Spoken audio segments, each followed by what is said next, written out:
Cécile, Oui. c'est la menace terroriste. Hein. Oui, on revient sur l'attentat au hachoir dans le Rosium, et avec Gilles Kepel ce matin, politologue, professeur à Sciences Po et directeur de la chaire justement Moyen-Orient, Méditerranée à l'École normale supérieure. Oui, bonjour Gilles Kepel, merci d'être avec nous. Bonjour. Bon, après, alors il y a l'enquête qui se poursuit sur Hassan, ce jeune Pakistanais arrivé en tant que mineur isolé, qui a été depuis, entre guillemets, arrêté, interpellé et localisé. Est-ce que la menace terroriste se renforce en France avec le procès de Charlie et puis le climat actuel ? Alors effectivement, le procès de Charlie Hebdo et la republication des caricatures à la une de l'hebdomadaire ont suscité à travers le monde musulman et surtout la republication beaucoup de troubles. Et vous avez eu des appels à la décapitation des journalistes dans un certain nombre de pays, en Turquie, en Égypte, etc. Et tout particulièrement avec une grande violence au Pakistan, le pays d'où est originaire le principal suspect, avec des manifestations d'individus brandissant d'énormes couteaux et appelant à la mise en œuvre de ces menaces.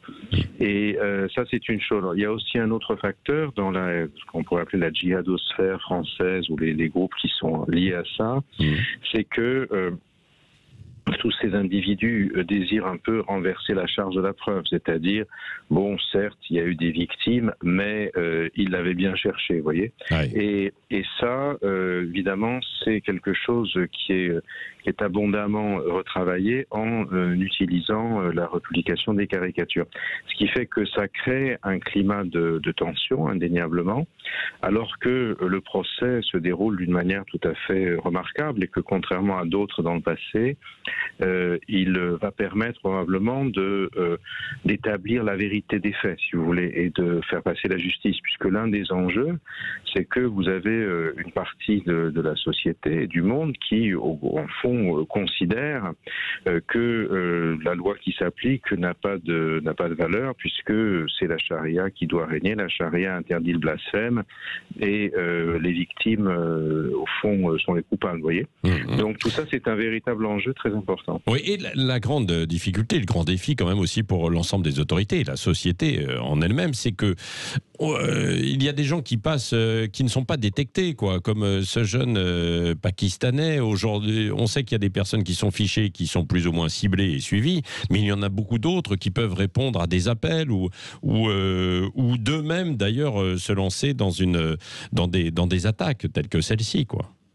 Alors probablement pas d'eux-mêmes complètement, c'est-à-dire que ce qu'on a, mes collègues et moi, mes étudiants, appelons ce phénomène le terrorisme djihadiste 4G, comme 4 générations, quatrième génération, après l'Afghanistan, après Al-Qaïda et après Daesh, mais également parce que c'est un terrorisme qui se nourrit du monde des réseaux sociaux, comme une immense partie de la jeunesse aujourd'hui, qui tire son information non pas de l'écoute de votre radio, mais c'est propos, mais malheureusement d'informations qui sont complètement infondées, non vérifiées, et qui crée cette espèce de sentiment diffus qui permet d'aller dans tous les sens. Alors, dans ce qu'on peut savoir du suspect et qui rappelle un peu ce qu'on avait vu avec le Soudanais qui avait agi ainsi il y a quelques mois, et puis même il y a presque un an, Michael Harpon à la préfecture de police.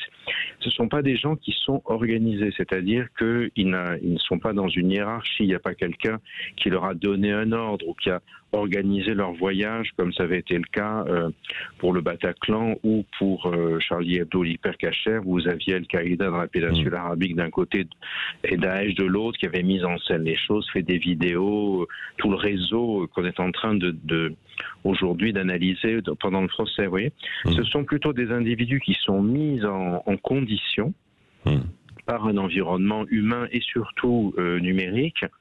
Et dans le cas qui nous occupe en ce moment, ce qui est très frappant, c'est que vous avez quelqu'un qui est arrivé en France par ces réseaux de passeurs clandestins en venant à travers l'Iran et la Turquie, qui ne parle visiblement qu'à peine français ou anglais, qui est arrivé alors qu'il était beaucoup plus âgé, mais qui, sachant qu'en France on peut profiter d'une allocation mineure isolée, a triché sur son âge, qui zonait sans emploi et squattait à gauche à droite, et dont on peut imaginer que tout son référentiel, si je puis dire, c'était précisément en regardant sur son téléphone portable, qui est très important. Vous savez qu'il a permis aujourd'hui de voir sa véritable identité, à qui il communiquait, etc. Des vidéos venant de son pays d'origine et des organisations islamistes qu'il appréciait. Et donc il a lui-même, d'une certaine manière, décider du passage à l'acte. Alors c'est le sentiment qu'on a aujourd'hui. Il faut attendre que l'enquête se manifeste. Alors, vous dites effectivement c'est difficile à détecter. Oui, c'est vrai. Mais en même temps, il faut remarquer que la réactivité des services de police a été exceptionnelle, puisque si vous voulez, maintenant on est finalement ce type de scénario est prévu, et la vidéo a été diffusée partout tout de suite grâce aux caméras de surveillance, et peu de temps après, l'individu a été interpellé. Et alors bien sûr, c'est dû aussi au fait que, on ne peut pas détecter, mais vous avez souvent des gars qui sont un peu fêlés, si j'ose dire, qui font ça. Et par exemple, lui, il avait gardé ses baskets rouges, son t-shirt fluo. Il était très facile à identifier. Il n'a pas essayé de se planquer. Et d'après ce qu'on comprend, il avait décidé d'aller dans le sentier du prophète, comme il le dit, d'augmenter ses chances d'aller au paradis. Donc, si vous voulez, vous avez les deux dimensions. Vous pouvez infiltrer une organisation à l'avance quand vous avez un service de renseignement, mais en même temps, elle est beaucoup plus efficace pour planquer les gens qui ont travaillé pour elle. Alors que là, vous avez un gars qui est un peu largué et qui finalement passe à l'acte, effectivement, mais qu'on arrive à mettre hors d'état de nuire très rapidement. Oui, mais c'est quand même le danger, parce qu'il aurait très bien pu abattre plusieurs personnes. Il en a blessé 2, mais voilà. Merci en tout cas, Gilles Kepel, pour cet éclairage sur la menace terroriste, toujours effectivement en France après cet acte, et on continuera bien sûr d'y revenir. Merci pour ce petit déjeuner de l'actualité. Thierry Guerrier, Christine Bouillot, Yves de Kerdrel.